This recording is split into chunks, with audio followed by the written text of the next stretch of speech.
سردی کی راتوں میں بار بار واش روم جانا بڑھاپا نہیں بلکہ ایک خاموش سگنل ہے جو کہ فالج کو دعوت دے سکتا ہے۔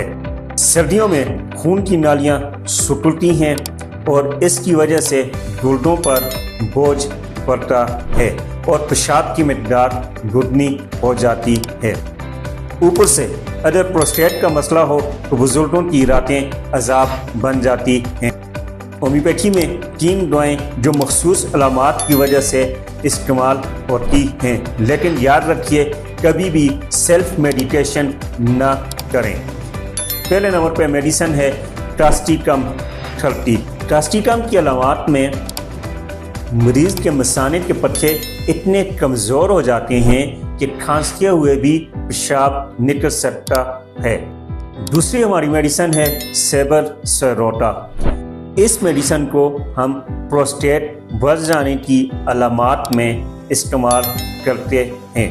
تیسری ہماری میڈیسن ہے کالی فاس۔ کالی فاس کی خاص علامات میں اعصابی کمزوری کے ساتھ ساتھ پٹھوں کی کمزوری اور اس کے ساتھ ساتھ ذہنی تھکاوٹ بھی شامل ہے۔ اپنے بزرگوں کے پاؤں گرم رکھیں۔ شام کے وقت چائے، قہوہ، کافی وغیرہ سے پرہیز کریں۔ اگر ویڈیو اچھی لگے تو اسے شیئر ضرور کریں۔